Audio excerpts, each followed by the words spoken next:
허리 협착증은 몸을 오래 써서 생긴 일종의 노후 현상이에요. 사고나 큰 병 때문이 아닙니다. 그런데 이건 고칠 수가 있다는 거예요. 협착증을 그냥 방치해서 수술까지 가는 일은 없었으면 하는 바람입니다. 오래 걷다 보면 엉덩이부터 다리까지 저리고 힘이 쭉 빠지신 적 있으신가요? 병원에 가서 MRI를 찍어봤더니 협착증 이거 수술해야 하나요? 걱정되셨죠? 하지만 너무 걱정하지 마세요. 협착증이라고 무조건 수술해야 하는 건 아닙니다. 잘 관리하고 제대로 된 관리만 해도 수술 없이 통증 없이 지낼 수 있어요. 그런데 제가 진짜 걱정되는 건 따로 있어요. 과연 여러분은 제대로 된 운동을 하고 계신가요? 자, 여기서 퀴즈 하나 내볼게요. 이 운동 협착증 환자에게 좋을까요? 나쁠까요? 어디선가 많이 본 동작이죠. 맞아요. TV나 유튜브에서 허리에 좋다고 알려진 그 자세예요. 그런데 정답은 나쁜 운동입니다. 뭐지? 그동안 많이 했는데 당황스럽고 헷갈리셨죠? 그럴 수밖에 없어요. 협착증에 좋은 운동과 나쁜 운동을 구분하기가 정말 어렵거든요. 인터넷엔 정보가 넘쳐나지만 설명은 어렵고 용어는 복잡해서 도대체 뭘 믿어야 할지 모르겠다는 분들 많아요. 이 영상 끝까지 보시면 비전문가인 일반인들도 이해할 수 있는 눈높이로 협착증이 뭔지 쉽게 설명해드리고 하면 좋은 운동과 하면 안 되는 운동, 그 이유와 수술 없이 협착증 관리하는 법까지 정확하고 쉽게 알려드릴게요. 이 영상 끝까지 보시면 협착증 빠꼼이 되실 겁니다. 절대 중간에 나가지 마시고 꼭 끝까지 시청 부탁드립니다. 협착증에 좋은 운동과 나쁜 운동의 판단 기준은 척추의 중립 상태를 유지하면서 신경을 압박하지 않고 움직임을 회복시키는가, 이 기준에 맞으면 하면 좋은 운동, 척추관을 더 좁히거나 신경을 자극하면 나쁜 운동입니다. 자, 그럼 OX 문제 3문제 내볼 테니까 이해하셨는지 확인차 풀어보세요. 3초의 시간 드립니다. 첫 번째 문제, 허리를 굽히며 다리를 쭉 뻗고 발끝을 잡는 정굴 스트레칭 해도 되는 운동일까요? 정답은 하면 안 되는 운동입니다. 이유는 더 스파이널 저널과 서울대병원 건강정보에 의하면 과도한 정굴 자세는 척추 주변 인대, 신경, 후 관절에 부담을 주며 신경이 더 늘어나서 저림이 심해질 수 있기 때문에 협착증 환자한테는 안 좋다라고 합니다. 두 번째 문제, 요가의 코브라 자세, 엎드려서 상체를 쭉 펴는 신전 자세는 하면 좋은 운동일까요? 나쁜 운동일까요? 정답은 나쁜 운동입니다. 이유는 JOSTP와 서울대 정성근 교수님 100년 허리에 의하면 허리를 과하게 젖히면 척추관이 좁아지고 이미 눌린 신경을 더 압박해서 다리 저림이나 통증이 악화될 수 있다고 했습니다. 세 번째 문제, 무릎을 굽힌 채 누워서 양쪽 무릎을 가슴 쪽으로 당기는 스트레칭 하면 좋은 운동일까요? 나쁜 운동일까요? 정답은 하면 좋은 운동입니다. 이유로는 서울대병원 재활의학과 자료와 제네베이와 아틀라스에 의하면 척추를 과하게 굽히지 않고 척추 중립을 유지한 채 골반 주변과 요추를 부드럽게 이완시키는 안전한 자세라고 했습니다. 자, 정리해 드릴게요. 협착증에게 좋은 운동의 기준은 척추의 중립을 유지하면서 신경을 압박하지 않고 움직임을 회복시키는 이 기준에 맞으면 좋은 운동, 척추관을 더 좁히고 신경을 자극하면 나쁜 운동입니다. 앞으로 협착증 환자분들이 이 운동 해도 되나 고민되실 때는 흔들리지 마시고 이 판단 기준을 토대로 생각해 보시고 운동하시면 됩니다. 혹시 이런 경험 있으신가요? 조금만 걸으면 다리가 저려서 멈춰서 쉬었다 가야 해요. 엉덩이랑 허벅지 안쪽이 묵직하고 잡고 당기는 느낌. 오래 서 있으면 다리 힘이 풀려서 주저앉고 싶어져요. 근데 또 앉아서 쉬면 괜찮아지고 다시 또 조금 걷게 되죠. 허리를 굽히면 오히려 통증이 덜해지는 이상한 느낌. 이 세 가지 현상이 바로 협착증의 전형적인 증상입니다. 이런 증상의 원리를 전문적으로 설명드리면 신경이 지나가는 통로가 좁아져서 다리 쪽으로 가는 신경이 눌리는 거예요. 그래서 오래 걷거나 서 있으면 증상이 심해지고 허리를 숙이면 통로가 조금 넓어져서 덜 아픈 거예요. 얼마나 흔하게 나타나냐고요? 50대에서는 2명 중 1명꼴로 나타나고 60대 이상한테는 10명 중 8명, 즉 80%가 나타난다고 합니다. 그러니까 여러분만 그런 거 절대 아니에요. 이건 병이라기보다는 나이 들면서 길이 조금 막히는 자연스러운 현상입니다. 차도 오래 타면 엔진 소리 달라지듯이 허리도 평생 써오가면서 조금씩 달아진 거예요. 너무 걱정하지 마세요. 협착증은 당장 수술이 필요한 무서운 병이 아니라 관리하고 잘 쓰면 평생 함께 살아갈 수 있는 상태입니다. 많은 분들이 나는 다리가 저려서 수술밖에 없나 봐요 하시며 낙심하시는데 절대 그렇지 않아요. 오히려 제대로 걷고 바른 자세로 근육을 써주는 운동이 수술만 하고 관리 안 하는 것보다 더 큰 효과를 주는 경우가 정말 많습니다. 이런 말 많이 들어보셨죠?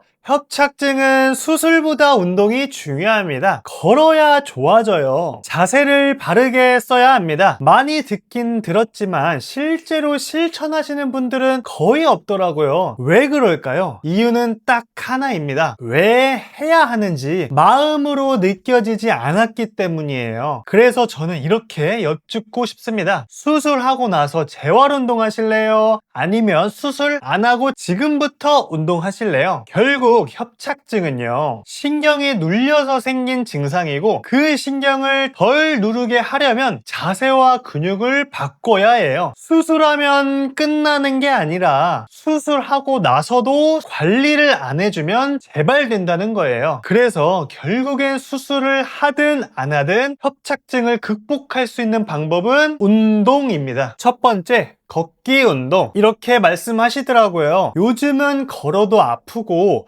걷다 보면 다리가 저려서 걷기 싫어져요. 그래도 병원에서는 계속 걸으라고 하던데 어떻게 걷는 게 맞는 거예요? 다들 서울대병원 정성근 교수님 아시죠? 정성근 교수님의 저서 100년 허리에 의하면 걷는 것은 협착증에 있어서 가장 중요한 재활운동입니다. 하지만 그냥 걷는다고 다 도움이 되는 건 아니에요. 핵심은 3가지입니다. 첫 번째, 허리를 곧게 펴고 걸어주세요. 허리를 굽히면 당장은 편할 수 있지만 척추관이 더 좁아지고 자세가 망가져요. 척추 중립 상태 유지가 중요합니다. 두 번째, 통증 없는 시간만큼만 걸어주세요. 5분 걷고 저리면 5분까지만 걷고 쉬시고 그게 내 현재 회복 기준선이라고 생각하시면 됩니다. 세 번째, 점점 늘려가기. 5분, 7분, 10분, 20분 식으로 단계적으로 걷는 걸 늘려가시면 되시고 하루에 2번, 3번 나눠서라도 걷기 습관을 익히는데 노력하셔야 됩니다. 통증이 심할수록 걷는 시간은 줄어들지만 그래도 절대 멈추면 안 돼요. 내 몸이 다시 걷는 법을 잊어버리지 않게끔 유지시켜야 한다고 정성근 교수님도 말씀하셨습니다. 그럼 왜 걷기가 중요할까요? 첫 번째 이유로는 신경순환이에요. 걸을 때 척추관 안쪽에 혈액순환이 활발해져서 눌린 신경의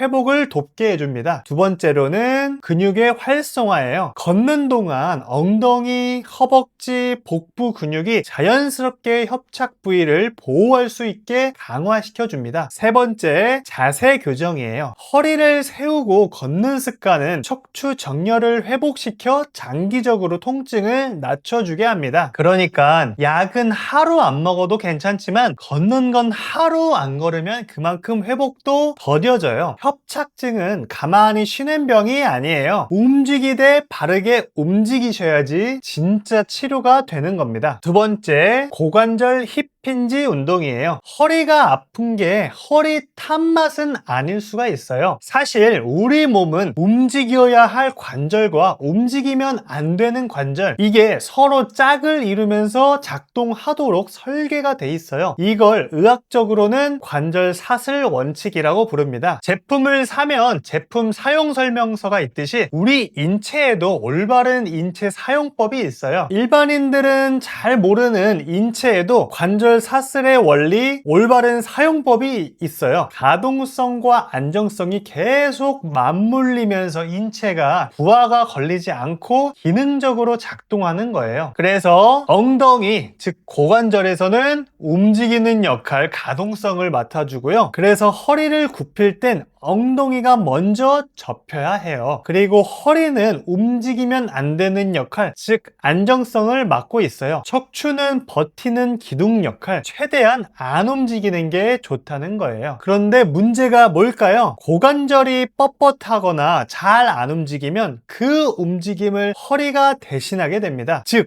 고관절이 움직이지 못하면 원래 안 움직여야 할 허리가 자꾸 꺾이고 돌아가면서 신경이 눌리고 디스크가 찌그러지고 허리가 계속 아프게 되는 거예요. 고관절이 일을 안 하면 허리만 야근하다가 뻗어버리는 상황이 되는 겁니다. 그래서 힙힌지는 허리 보호 습관이에요. 고관절 힙힌지란 허리를 굽히는 대신 엉덩이를 접어주는 동작입니다. 바닥에 떨어진 물건을 주울 때, 세수를 하거나 설거지를 할 때, 또는 스쿼트 같은 운동을 할 때 허리를 구부리는 게 아니라 엉덩이를 뒤로 빼면서 고관절을 접어주는 방식입니다. 왜 이게 협착증에 중요할까요? 첫 번째 이유로는 신경 압박을 줄여줍니다. 신경관이 휘지 않도록 중립 자세를 유지시켜주기 때문이에요. 두 번째, 통증 재발을 방지해줍니다. 허리에 무리를 주지 않아서 재손상을 예방해준다는 거예요. 세 번째, 움직임 회복. 굳은 고관절을 풀어주면서 전체적인 몸을 바르게 쓰는 패턴을 익히게 되는 거예요. 요약하자면 고관절이 부드럽게 움직여야지 허리가 고장이 안 나고 허리를 오래 쓸 수 있다는 겁니다. 세 번째, 올바른 자세. 앉을 때는 사장님 자세처럼 등받이에 너무 기대지 마시고 골반 정방경사로 허리 C자를 유지한 상태로 앉아주세요. 바닥 생활은 줄이고 등받이 있는 의자를 사용해 주세요. 잘못된 자세는 척추관을 더 좁게 만들고 이미 눌린 신경을 더 자극시켜 주기 때문에 협착증을 더 악화시킵니다. 협착증이 생겼다는 건 이제부터는 몸을 다르게 써야 한다는 신호이기도 해요. 몸을 바르게 쓰는 사용법을 이제라도 배우시고 익히시고 내 것으로 시키셔야 합니다. 그래야지 더 이상 허리를 갉아먹지 않을 수 있어요. 진료실에서 자주 듣는 말이에요. 4, 5번 사이가 협착됐어요. 이 말을 들은 환자분들 대부분은 이렇게 생각합니다. 난 협착증이구나. 하지만 여기엔 큰 오해가 숨어 있어요. 협착과 협착증은 다른 겁니다. 먼저 용어부터 정확히 구분해 볼게요. 협착은 단순히 공간이 좁아진 상태예요. 엑스레이나 MRI에서 볼 수 있어요. 그런데 증상이 없을 수도 있어요. 협착증은 단순히 공간이 좁아진 걸 넘어서 신경이 눌려서 증상이 생기는 상태입니다. 즉, 협착은 구조 변화이고 협착증은 구조뿐만 아니라 증상이 있어야지 진짜 병입니다. 결론적으로 협착이 있어도 협착증은 아닐 수 있다는 겁니다. 그럼 협착됐다는 건 도대체 무슨 뜻일까요? 의사 선생님이 말하는 4, 5번 사이가 협착됐어요 란 말은 척추뼈 사이 공간이 좁아졌어요 라는 뜻이에요. 보통은 디스크가 얇아졌거나 뼈가 자라거나 인대가 두꺼워진 상태죠. 하지만 진짜 중요한 건 이겁니다. 좁아진 공간이 신경을 눌렀는가? 그래서 다리가 저리거나 걷기 힘든 증상이 있는가? 이 두 가지가 모두 있어야 진짜 협착 척추각증입니다. 여기서 중요한 건 바로 신경관이에요. 척추는 뼈 마디들이 쌓여있는 구조인데요. 그 뼈들 사이사이로 척수와 신경이 지나가는 통로, 이게 바로 척추관입니다. 비유하자면 척추관은 전선이 지나가는 전기배관이고 신경은 전선이에요. 이 배관이 좁아지면 전선, 신경이 눌리고 그러면 통증, 저림, 기능장애가 나타난다는 겁니다. 그래서 좁아졌느냐 자체보다 전선이 눌렸느냐, 즉 신경이 눌리는지 여부가 핵심입니다. 이런 생각 해보신 적 있으시죠? 나는 무거운 것도 안 들었고 허리 다친 적도 없는데 왜 내 다리만 저리고 걷는 게 이렇게 힘들까요? 네, 맞아요. 큰 사고가 없어도 협착증은 천천히 몰래 오랜 시간 켜켜이 쌓여서 생기는 경우가 많습니다. 허리에는 신경이 지나가는 척추관이라는 통로가 있어요. 머리에서 내려오는 신경이 허리를 지나서 엉덩이, 다리, 발끝까지 가려면 반드시 이 척추관 신경 터널을 지나가야 합니다. 그런데 이 통로가 좁아지면 신경이 눌리면서 다리가 저리고 오래 못 걷게 되는 거예요. 그럼 이제 왜 이 척추관이 점점 좁아졌는지 그 원인을 하나하나 짚어볼게요. 첫 번째, 뼈가 자라서 통로가 좁아졌어요. 의학용어로는 골극 또는 뼈돌기라고 합니다. 나이가 들면 척추뼈가 옆으로 조금씩 자라나게 돼요. 이게 마치 터널벽에 시멘트가 덕지덕지 붙은 것처럼 신경이 지나가는 척추관 안쪽으로 삐쭉 자라서 공간을 좁게 만들어요. 이 뼈가 신경을 누르면 다리 저림, 감각 이상이 생기는 겁니다. 두 번째, 인대가 두꺼워져서 신경을 눌렀어요. 의학용어로는 황색 인대 비유라고 합니다. 척추뼈 사이에는 인대라는 고무줄 같은 조직이 있어요. 이게 척추관 뒤쪽 벽을 덮고 있어서 신경을 보호하는 역할을 하죠. 그런데요, 나이가 들면 이 인대가 점점 두꺼워지고 딱딱해져요. 마치 터널 안에 고무 매트를 계속 덧댄 것처럼 척추관 안쪽 공간이 좁아지고 신경이 눌리게 됩니다. 세 번째, 디스크가 말라서 척추 사이가 눌렸어요. 의학용어로는 디스크 퇴행, 추간판 높이의 감소라고 합니다. 뼈와 뼈 사이에는 디스크라는 쿠션이 있어요. 젊을 땐 물렁물렁하지만 나이가 들면 물이 빠지고 납작해집니다. 그렇게 되면 뼈끼리 가까워지게 되고 척추관 천장이 눌려서 공간이 좁아지게 돼요. 이건 마치 터널이 오래돼서 천장이 내려앉은 거와 비슷합니다. 네 번째,